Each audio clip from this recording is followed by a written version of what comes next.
Amém. Amém. Amém. Amém. Amém. Amém. Deus seja louvado.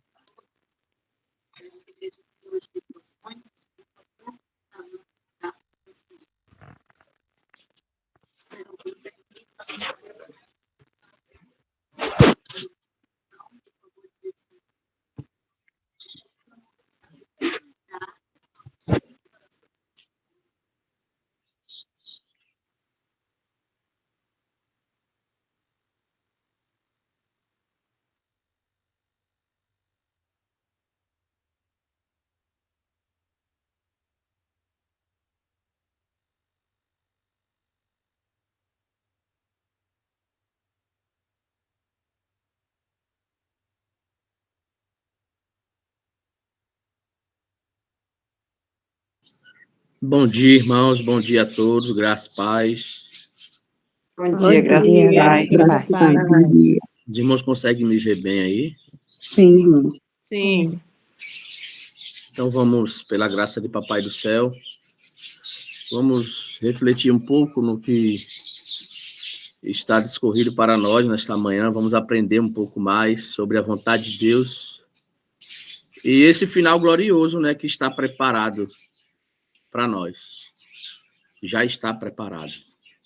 Agora, cabe a cada um de nós alcançarmos esse ideal, cabe a cada um de nós lutarmos para podermos, então, desfrutar dessa maravilhosa graça, né? Depende de cada um de nós. Está em nossas mãos. Ser vencedor ou ser derrotado. Então, o texto que foi lido como base para a nossa oração disse que chegará um tempo, e eu espero que pela graça de Cristo a gente alcance esse tempo, não haverá mais morte, nem lágrima, nem dor, tudo terá passado. E Cristo, ele já preparou tudo isso para nós. Amém. O grande conflito está acontecendo, tudo está a suceder, Satanás tem lançado as suas empreitadas, seu trabalho é destruir, o seu trabalho é acabar, o seu trabalho é pôr um fim naquilo que Deus ele delineou para cada um de nós. Então essa é a sua luta hoje, como foi dito aí pelo irmão Eliés na sua oração, né? Seu trabalho dele é isso. Ele já sabe da sua condenação. E quantos ele puder levar, ele vai levar. Por isso que eu disse aqui no início que está em nossas mãos, está em nosso poder a gente lutar para alcançarmos a vitória que já está preparada para cada um de nós. Tudo que ele tentar, nós sabemos já que aqueles que forem fiéis, aqueles que permanecerem até o fim, aqueles que perseverarem na fé, confiando sempre em Deus, buscando em Deus sempre sabedoria e disposição para fazer a vontade do Pai, ele se tornará vencedor. E Satanás não poderá fazer mais nada. Chegará então um tempo que seremos selados pela graça de Cristo e estaremos no céu durante 1000 anos com o nosso Deus. Um processo de julgamento dos ímpios e também desfrutando das maravilhas que Deus preparou para nós, né? Ao findar-se os 1000 anos, Cristo ele volta à terra. Assim está profetizado. Ele vai voltar a essa terra, mas ele não vem só. Ele não vem só. Diz aqui a leitura que ele vem acompanhado pelos seus redimidos e por um exército de grandes anjos. E ali, Cristo ele dá uma ordem. Ele diz aos ímpios que ressuscitem para receber a condenação. Eles agora vão ressuscitar para receber apenas a condenação. E diz ainda a leitura aqui que é inumerável a grande multidão que será ressuscitada. É inumerável. Mas haverá também entre eles um grande contraste, irmãos. Um grande contraste, porque eles trarão sobre si os traços da doença e da morte. E que diferença, né? Para aqueles que ressuscitaram na primeira ressurreição e tiveram o privilégio de estar com Cristo durante os 1000 anos. E naquele momento, todos os olhares se voltarão para contemplar a glória de Cristo. E tomados de êxtase, a uma voz, a multidão dos ímpios irão exclamar: bendito o que vem em nome do Senhor. E eu fiquei imaginando, eu parei para refletir um pouco, eu fiquei parando. Eles vão ressuscitar para receber a condenação. E mesmo assim, vão exaltar o nome de Deus, vão bendizer o nome de Cristo. Mas parece algo contraditório, né? Mas não, irmão, não há contradição aqui. Porque eles fazem essa exclamação, não porque eles queiram, não é por amor que eles declaram, que eles são inspirados a declarar, a exaltar o nome de Cristo. Não é por amor. Mas é contra a sua vontade, é o peso da verdade que faz surgir involuntariamente essas palavras em seus lábios. Então, involuntariamente, eles exclamam: bendito o que vem em nome do Senhor. Mas eu quero aqui fazer uma pergunta para cada um de nós. Onde nós estaremos nesse processo? Aonde nós estaremos, irmãos? Que tipo de vida eu tenho hoje? Pela vida que vivo, pela vida que tenho, aonde eu estaria nesse processo final? Eu já teria ressuscitado junto com Cristo na primeira ressurreição, ou estaria agora aqui exclamando com os ímpios e glorificando a Deus? É necessária uma reflexão, irmãos, para que a gente compreenda quão sério é a nossa vida aqui neste mundo. Se tem alguém aqui que está lutando por lutar, se tem alguém aqui que não está levando a sério a sua vida, o seu caminhar, essa carreira, essa luta ao lado de Cristo, se tem alguém que está aí em dois pensamentos, como disse Elias lá no monte, lá, cocheando em dois pensamentos, eu quero ser bem claro com vocês. A sua luta está sendo vã, a menos que você desperte e entenda a grande necessidade de lutar para se tornar um verdadeiro vencedor. Ou então, irmão, infelizmente nós estaremos nessa classe, exclamando, exaltando a Deus, mas não por amor, involuntariamente. Involuntariamente. Importante frisar aqui, apesar dessa exclamação de honra a Deus, eles não terão um novo tempo de graça para se corrigirem, para estar em dias com Deus. Porque todo o tempo que eles tiveram, eles não aproveitaram. E se fosse dada uma nova oportunidade para eles, eles continuariam a transgredir a lei de Deus e a causar rebelião. Rebelião. Então não haverá oportunidade.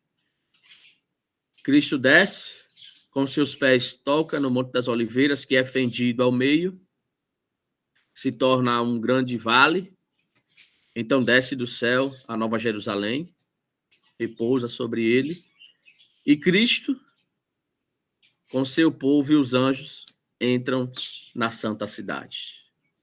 Entram na santa cidade.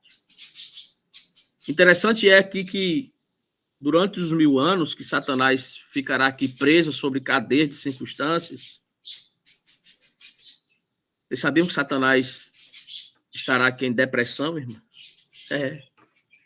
Deprimido, depois de ter feito tanta gente passar por essa situação de depressão, de crise de ansiedade, ele estará aqui da mesma forma. Talvez seja por isso que ele tem feito com que esse mal ataque tantas famílias, tantas pessoas, tantos jovens, crianças. Ele estará aqui, porque diz assim: enquanto afastado de sua obra de engano, o príncipe do mal estava infeliz e abatido. Olha a situação. Infeliz e abatido, porque não tinha quem ele tentar. Ele estava aqui de um lado para o outro, mas não tinha ninguém. As suas esperanças tinham acabado. Então, é nessa situação que ele se encontrará. Mas quando ele vê aquela vasta multidão se ressuscitar, ele olha, vê aquele monte de gente, então agora as suas esperanças elas revivem novamente. E ele toma uma decisão naquele momento. Não vou se render num grande conflito. Agora eu tenho uma vasta multidão à minha disposição, então vou continuar com a minha obra. Vamos lembrar só um pouco do que foi falado aqui quarta-feira passada, irmão, sobre a guerra que existe, vai existir até o final entre o homem e Satanás. Satanás ele continuará lutando até o final, para nos fazer desistir, para nos derrubar, para nos fazer cair. Por isso que é necessário a cada dia ter uma comunhão, uma consagração especial com Deus. Principalmente hoje, irmão, que estamos vivendo no finalzinho da história de todas as coisas. Bem no finalzinho. E nós precisamos a cada dia nos achegar mais a Deus. Então ele vai reunir toda aquela multidão, né? E eles já estão perdidos mesmo, não tem o que fazer, vão aceitar o governo de Satanás, desse líder rebelde. E agora estarão prontos novamente para receber as suas ordens. Passou uma vida toda aqui servindo a Satanás, fazendo a vontade de Satanás, então agora não seria diferente. Eles vão continuar seguindo as suas ordens. A leitura diz assim: porém, a fiel à sua astúcia original, ele não se apresenta como Satanás. Olha só. Claro que ele não pode. Será que ele se apresentaria para nós hoje? Olha, eu sou Satanás, vim aqui para tentar te derrubar e te tirar do céu. Claro que não, irmão. E não é de se maravilhar, porque o próprio Satanás ele se transforma em anjo de luz. Foi assim que ele se apresentou para Cristo. É assim que muitas vezes ele se apresenta para nós. Até muitas vezes na situação de um amigo, de quem for, irmão. Mas ele nunca vai se apresentar como se fosse o próprio Satanás. Então ele finge ser o príncipe que é o legítimo dono do mundo e cuja herança foi dele extorquida ilegalmente. Então ele diz agora assim, ó, era minha, mas foi extorquida, foi tomada de mim. Mas agora que nós estamos aqui reunidos, nós podemos tomá-la de volta. Então ele se apresenta agora como um redentor, garantindo ali a seus súditos iludidos que foi o poder dele que o ressuscitou. E aquela vasta multidão dá crédito às suas palavras.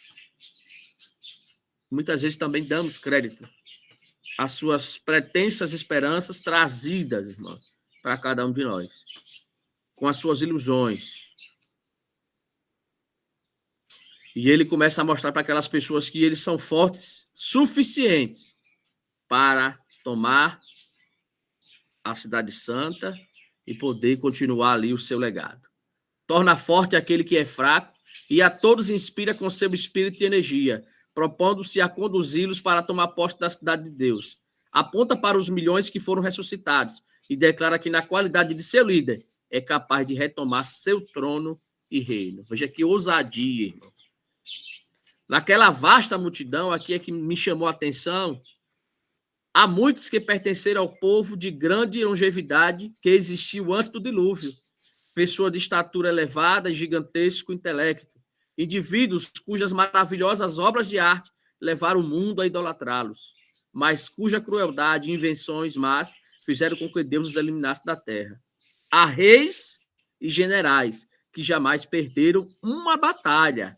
Na morte, não experimentaram mudança alguma. Ao sair da sepultura, são movidos pelo mesmo desejo de vencer que os governava quando morreram. Então, veja, aquela vasta multidão vai ter pessoas muito importantes que foram para o mundo, idolatradas pelo mundo, pessoas que o mundo considerava ilustres, generais ali, reis. Então, Satanás o instigará a continuar a luta e eles vão ter esse poder, eles vão ter esse desejo, essa vontade, porque eles despertarão da sepultura com aquele mesmo desejo, com aquela mesma vontade. E aí eles partirão para o ataque contra Deus, o ataque final. Então Satanás vai lá, consulta os seus anjos e depois consulta esses homens poderosos, esses homens guerreiros e declara que o exército que está lá dentro da cidade é pequeno, que não vai poder se opor a eles. E eles então vão. para tentar tomar a cidade. E ele dá a ordem de então avançar, e aquele incontável exército ele se põe em movimento e vai em direção à cidade santa. E diz que é um exército tal, como as forças combinadas de todas as épocas jamais poderiam igualar. Eu fico aqui raciocinando um pouco quando, no tempo lá do rei Ezequias, se não me falha a memória, errados, irmãos, perdoe, quando ele viu aquela vasta multidão de 1 milhão de assírios, e ele ficou temeroso. Imagina que agora é um exército que jamais se poderia igualar. Então vai. Mas naquele momento, quando eles pensam que vão triunfar, Cristo aparece diante deles, muito acima da cidade, sobre uma base de ouro polido. Ali está Cristo agora sentado sobre um trono. Ele está sentado, sobre esse trono está sentado o Filho de Deus, e ao redor estão os súditos do seu reino. Então a glória de Deus agora envolve seu Filho, o resplendor de sua presença se estende para além das portas, cobrindo toda a terra com o seu esplendor. Próximo dos tronos estão aqueles que uma vez foram dedicados na causa de Satanás, mas que arrancaram como tições, seguiram seu Salvador com intensa devoção. Então, irmãos, eu quero lembrar aqui uma frase do Espírito de Profecia que diz assim, que ninguém nunca foi tão longe que não possa voltar. Estarão ali pessoas que viveram muito tempo cativos, certo? Foram dedicados na casa de Satanás, mas eles deram ouvido à voz do Espírito Santo e despertaram. E como tições tirados do fogo, estavam ali agora, ao lado do trono de Cristo. Em seguida, estão aqueles que aperfeiçoaram o caráter em meio de falsidade e incredulidade, que honraram a lei de Deus quando o mundo considerava anulada, e os milhões de todas as épocas que se tornaram mártires pela sua fé. Então estarão ali pessoas que passam aqui por esse mundo sofrendo pela verdade, por amor à verdade e em defesa da verdade. Mais adiante estará a grande multidão que ninguém podia enumerar, de todas as nações, tribos, povos e línguas. De Abel até os últimos dias. Estará ali uma grande multidão. Vestido de vestiduras brancas e com palmas nas mãos. Terminou a luta, foi ganha a vitória. Aquele ramo de palmas é um símbolo do seu triunfo, e as vestes brancas são um emblema da justiça de Cristo que agora possui. E naquele momento, diante daquela glória, agora podendo suportar tudo aquilo, a uma voz eles exclamam: a salvação pertence ao nosso Deus e ao Cordeiro. Então eu fico imaginando aquela hoste maligna quando vê Cristo subir acima da Santa Cidade, muito acima, e ele vê aquelas pessoas que foram ali glorificadas por Deus, santificadas, justificadas, e receberem, enfim, a salvação. Na presença ali dos habitantes remidos da terra e do céu, é realizada agora a coroação do Filho de Deus. Ele recebe a coroa e assume como Rei dos Reis e Senhor do Senhor, investido de majestade e poder supremos. E naquele momento, ele pronuncia a sentença sobre os rebeldes que transgrediram sua lei e oprimiram o seu povo. Irmãos, nós estamos lendo aí uma meditação matinal muito boa. Eu quero passar uma orientação aqui para os irmãos. Se os irmãos não estão lendo, por favor, leia. E essa semana, ela vem falando um pouco sobre a questão do sábado. Irmão. Quão relaxado nós estamos sendo com o sábado. E permitindo muitas vezes que ele seja transgredido pela nossa conduta e a conduta dos nossos filhos. E se nós não atentarmos para essa situação, nós poderemos estar nessa situação aí, recebendo a sentença daqueles que transgridem a lei de Deus e oprimem o seu povo. É preciso uma grande reforma nessa questão. É preciso a gente acordar para essa situação. Ou então, irmãos, vai ser tarde demais. Vai ser tarde demais, né? Quando o olhar de Jesus contempla os ímpios, eles se conscientizam de todo o pecado que cometeram. Veem onde seus pés se desviaram do caminho da santidade, as sedutoras tentações que promoveram na transigência com o pecado, os mensageiros de Deus que desprezaram, as advertências que rejeitaram, as ondas de misericórdia repelidas pelo coração duro e que recusava arrependimento. Tudo aparece como se fosse escrito em letras de fogo, irmão. Então vai passar agora ali as oportunidades que eles tiveram, toda a oportunidade que teve de se arrepender, de conhecer a verdade, mas eles rejeitaram. Tudo será patente aos seus olhos, mas será tarde demais. Eles não poderão fazer mais nada. Sob o trono é revelada a cruz. Semelhante a uma vista panorâmica, aparecem as cenas da queda de Adão e as sucessivas etapas do plano de redenção. Então aparece toda a história ali, o nascimento de Cristo, o seu ministério, a sua vida de simplicidade, seu batismo no Jordão, o jejum e tentação no deserto, tudo agora é patente aos olhos daqueles ímpios, daquela vasta multidão que já está perdida, irmão, já estará ali em eminente situação de perdição, não poderá fazer mais nada. Então, passará tudo diante deles como um filme, os dias repletos de atos de misericórdia, as noites em oração que Cristo passou, as conspirações de inveja e maldade com que eram retribuídos, e os seus benefícios, a misteriosa agonia no Getsemane, sob o peso esmagador dos pecados do mundo. Então, tudo se passará na vista, como se fosse um filme mesmo, como se estivesse numa sala de cinema assistindo, sabe? Contemplando as oportunidades que eles perderam. Ali mostrará a situação de Cristo no caminho ao Gólgota, a zombaria, certo? O abandono por seus discípulos, lá no palácio, no tribunal com Pilatos, diante do covarde Herodes que zombou, insultou, torturou e condenou Cristo à morte. Diz aqui que tudo é retratado de maneira intensa. Tudo é retratado, tudo passa ali. Perante a multidão agitada, são reveladas as cenas finais, o paciente sofredor, trilhando o caminho até o Calvário. E tudo que fizeram com ele, irmão. Os pregos em suas mãos, o furo que fizeram do seu lado, eles conseguem ver tudo isso. E diz assim, ó, o terrível espetáculo aparece exatamente como foi. Satanás e seus súditos não têm poder para desviar o olhar, eles não vão conseguir. Talvez tentando não ver aquilo tudo, mas eles não vão conseguir. Eles ficaram fixos, olhando para o que aconteceu, o que eles fizeram com o Filho de Deus. Cada ator relembra a parte que desempenhou.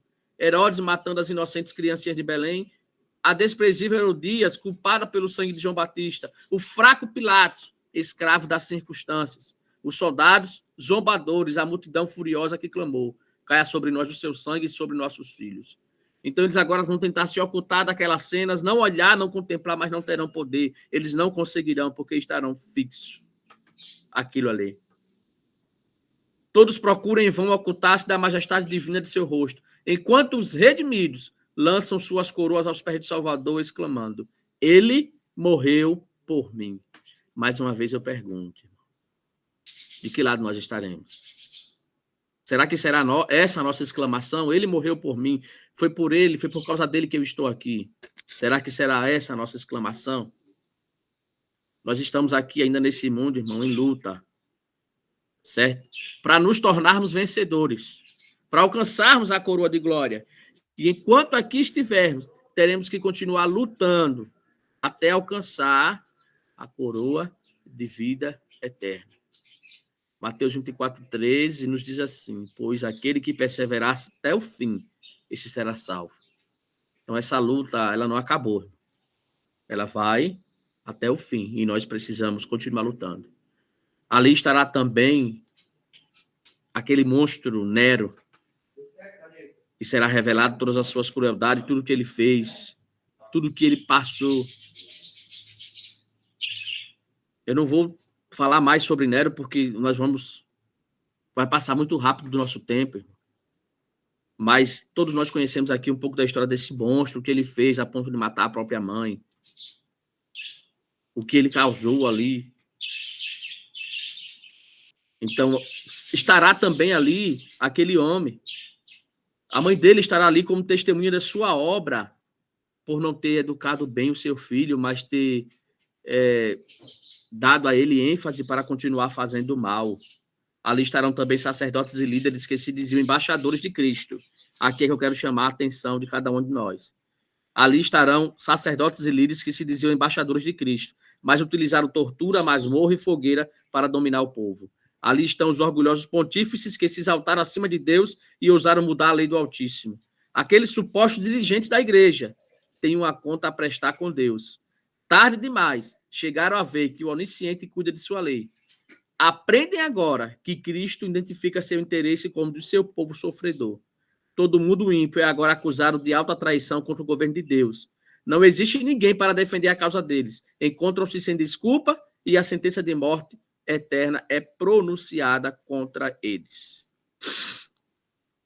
E eles começam a dizer, nossa, nós poderíamos ter conseguido tudo isso, nós poderíamos estar ali com aquela multidão, com coroas em nossas cabeças, sermos vencedores, mas nós trocamos tudo isso pelo nosso prazer, pela nossa vontade, para fazer os nossos gostos. Então, naquele momento, eles têm a convicção de que a sua exclusão do céu ela é justa. Ela é justa. E começa agora a entender que estão ali pagando por merecimento o que eles fizeram. Então, extasiados, eles contemplam a coroação do Filho de Deus, vê nas mãos de Deus a tábua da lei divina que desprezaram, testemunham em roupeiro de adoração por parte dos salvos, e ao espalhar-se as ondas de melodia sobre as multidões fora da cidade, todos exclamam, justos e verdadeiros são os teus caminhos, ó Rei das Nações. Ajoelhados, eles adoram o príncipe da vida. Então, eles reconhecem a Cristo como o grande Salvador. Imagina agora, quando ele disse lá, na hora do seu julgamento, e vereis o Filho de Deus assentado na glória do Pai à sua direita. E quando aqueles homens o zombaram, nesse momento, tudo que passará em sua mente. Então, naquele momento, Satanás parece estar paralisado quando vê a grande multidão se curvar perante Cristo e glorificá-lo mais uma vez. Adorar a Deus. Satanás, ele fica paralisado porque ele vê que um dia ele foi um querubim principal, que ele podia estar no lugar daquele anjo que estava ali mais perto de Cristo, mas que ele rejeitou tudo isso. A sua memória recorda o seu lado de inocência e a paz que pertencia a ele até ele se rebelar contra Cristo. E ele vê quanto ele perdeu também. E quando ele contempla agora os frutos de seu trabalho, vê apenas fracasso. Inúmeras vezes, durante o grande conflito, foi derrotado e obrigado a render-se. Mas preferiu continuar no seu caminho de destruição. Levou multidões a aceitar esse ponto de vista. Durante milhares de anos, esse conspirador tem apresentado a falsidade no lugar da verdade. Ele tem distorcido a verdade, apresentado a verdade como fundo de mentira, irmão, para enganar, porque esse é o trabalho de Satanás. Mas até ele, naquele momento, ele se curva e reconhece a justiça da sentença que recebeu. Mas não é por amor. Mas não é por amor que ele também se curva perante Deus e presta a ele adoração. O caráter de Satanás, ele permanece sem mudança, irmão. Então, só extasiado com tudo que ele está vendo, ele se prostra. Mas a atitude de rebelião, como poderosa torrente, explode novamente em seu peito, em seu coração. E ele decide que não vai se render, mas vai continuar com esse conflito contra o reino dos céus. Então, ele, novamente, vai lá, na vasta multidão, instiga-os a prosseguir, mas diz que eles não olham mais para Satanás como uma pessoa digna de confiança. Eles não olham mais para Satanás como uma pessoa que pode guiá-los à vitória. Apesar de todo o seu ódio contra Deus, eles prosseguem até, mas não confiando mais em Satanás e no que ele pode fazer. Mas naquele momento, quando eles partem para a grande cidade, então Deus envia fogo do céu. A terra se abre e começa também a lançar fogo. Chamas devoradoras irrompem de cada abertura no solo. As próprias rochas estão ardendo e os elementos são desfeitos pelo calor. A terra e tudo que há nela são queimados. A superfície da terra parece uma massa derretida. um vasto e fervente lago de fogo. Porque será o dia da vingança do Senhor, ano de retribuições pela causa de Sião. Então os ímpios são destruídos, todos ali são punidos segundo o mal que fizeram. A raiz com os seus ramos. Satanás a raiz e os seus súditos, os seus ramos. Então tem que sofrer por tudo que eles fizeram. Satanás sofrerá por sua rebelião, mas não só por ela, mas pelo pecado que ele fez toda a hoste salva cometer.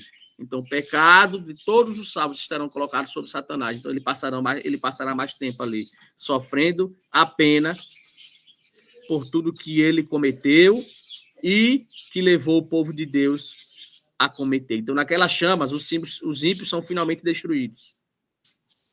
Não haverá mais oportunidade, não haverá mais morte, pecado não vai mais existir, porque eles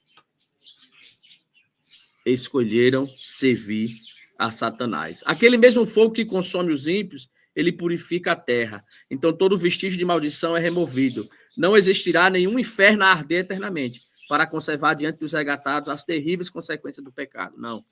É um tempo que vai acabar. E eles vão contemplar agora somente aquela terra renovada, aquela terra purificada, onde poderão agora desfrutar das maravilhas que o Senhor preparou para cada um de nós. Irmãos, é um lugar tão maravilhoso que nós não conseguimos imaginar. Lembra do texto que o apóstolo Paulo disse: aquilo que o olho não viu, os ouvidos não ouviu, são os que não chegou ao coração de homem, são o que Deus preparou para nós. São essas coisas que foram preparadas, irmão. Então, a nossa mente finita não consegue compreender. Diz aqui assim: apenas os que contemplarem poderão conhecê-la. Nenhuma mente finita pode compreender a glória do paraíso de Deus. E eu pergunto para vocês: vocês querem contemplar essa glória? Vocês querem chegar a uma bela compreensão? Nós precisamos continuar lutando, irmãos, até alcançar esse ideal. Lá, edificaremos casas e nós mesmos habitaremos nela. Plantaremos vinhas e nós mesmos comeremos do seu fruto. Não outros aqui vão habitar, não outros vão comer da nossa vinha. Os meus eleitos, diz assim, desfrutarão de todas as obras de suas próprias mãos. Eles terão prazer agora, como Adão e Eva tinham lá no início, irmão, de desfrutar do trabalho de suas mãos. Não haverá ali discórdia, luta entre animais, leão, o rei da selva querendo destruir tudo, não. O lobo e o cordeiro estarão juntos, o leopardo se deitará junto ao cabrito e uma criança pequena os guiará. Não se fará mal nenhum, nem dano algum em todo o meu monte, diz o Senhor. A dor não existe, não existirá no céu. Lá não haverá mais lágrima, nem cortejos fúnebres, já não haverá luto, nem pranto, nem dor, porque as primeiras coisas já passaram. Nenhum morador dirá: estou doente, e os pecados do que ali habitam serão perdoados. E o mais interessante e maravilhoso é que Deus não se lembrará mais dele. Não haverá mais essa lembrança de pecado, de morte, de dor, porque tudo será paz e alegria. Será paz e alegria. Ali está a Nova Jerusalém, a metrópole da nova terra glorificada. O seu fulgor é semelhante a uma pedra preciosíssima, como pedra de jaspe cristalina. As nações andarão mediante sua luz, e os reis da terra lhe trazem a glória. Eis o tabernáculo de Deus com os homens. Deus habitará com eles, e eles serão seu povo de Deus. E Deus mesmo estará com eles. Ali não haverá noite, porque a glória de Deus e do seu Filho iluminará. Não haverá cansaço. Sentiremos sempre o frescor da manhã, irmãos. Então imagine, aquela brisa da manhã solene é o que nós vamos sentir. Ali o amor e a simpatia que o próprio Deus plantou no coração encontrarão o mais verdadeiro e suave exercício. Ali, com alegria que jamais se cansará, mentes imortais contemplarão as maravilhas do poder criador, os mistérios do amor redentor. Todas as habilidades serão desenvolvidas, todas as capacidades serão ampliadas. Adquirir conhecimento não esgotará as energias, então não pense que nós vamos estar ali ociosos, sem fazer nada, teremos trabalhos a fazer. Vamos cultivar, vamos edificar, vamos plantar, vamos continuar o nosso trabalho, irmãos, ali. Todos os tesouros do universo estarão abertos aos redimidos de Deus. livres da mortalidade, levantarão voo incansável para os planetas distantes, para mundos que não caíram, irmão. Que maravilhoso será, irmão. Bater as nossas asas e sair, ó, conhecer mundos que não seguiram a conduta de Satanás, mas que decidiram ficar firme ao lado de Cristo, lutando pela verdade, irmão. Vamos parar para imaginar que tudo que está preparado para nós, irmãos, que vale a pena lutar. Talvez agora, nesse momento, você esteja desanimado, desanimada, querendo desistir, achando que nada faz sentido em sua vida, que não vale a pena continuar. Mas pare para refletir um pouco no que está preparado para nós, em tudo aquilo que já é nosso pela graça de Cristo. E continue lutando. À medida que passam os anos da eternidade, surgirão mais e mais gloriosas revelações de Deus e de Cristo. Quanto mais os seres humanos aprendem sobre Deus, mais admiram seu caráter. Continuaremos estudando, irmãos, sobre o caráter de Cristo. E mais ainda admirando o seu grande amor por nós. Tudo que ele fez por mim e por você. Enquanto Jesus abre diante deles as riquezas da redenção e as maravilhosas realizações do grande conflito contra Satanás, o coração dos remidos vibra com devoção e milhões de vozes se unem para expandir o poderoso coro de louvor. Então ouvi que toda criatura que há no céu e sobre a terra, debaixo da terra e sobre o mar, e tudo que neles há, estava dizendo: aquele que está sentado no trono e ao Cordeiro, seja o louvor e a honra e a glória e o domínio pelos séculos dos séculos. Mas olhe, nós só vamos exclamar, nós só vamos entoar esse louvor se nós estivermos no céu. Lembre-se que esse será um prazer, um privilégio dos redimidos, que estão hoje aqui lutando para alcançar esse ideal, para alcançar esse céu. Nem só do forte é a vitória, nem dos que correm melhor, mas aqueles que prosseguem olhando para Jesus como autor e consumador da nossa fé. Chegará um grande momento, e aqui eu fico arrepiado, irmão, quando a irmã White ela termina com esse texto. O grande conflito terminou. Pecados e pecadores não mais existem. O universo inteiro está purificado. Uma única pulsação de harmonia e alegria vibra por toda a vasta criação. Daquele que tudo criou emanam vida, luz e alegria por todos os domínios do espaço infinito. Desde o menor átomo até o maior dos mundos. Todas as coisas, animadas e inanimadas, em sua serena beleza e perfeito júbilo, declaram que Deus é amor. Que maravilha, irmãos. Amém. Que nós possamos também ser esse povo que estará ali reunidos com os redimidos. E estaremos para sempre glorificando a nosso Mestre, estudando a sua vida e tudo que ele fez por nós. E podemos então exclamar que foi muito fácil chegar até ali. E que no final da nossa carreira, irmãos, possamos desfrutar de tudo aquilo que Deus preparou para nós. E, enfim, sermos eternamente gratos por tudo que ele fez por nós. Chegará o dia, irmão, boa vida, Autonec, em que olharemos para trás e dizer: é muito bom estar aqui. Que Deus te abençoe, que Deus nos abençoe e que ele nos ajude a continuar lutando sem olhar para trás. Mas olhando sempre para Jesus, que é o autor e que é o consumador da nossa fé. Esse é meu desejo para mim e todos nesta manhã, em nome do Senhor Jesus. Amém. Amém.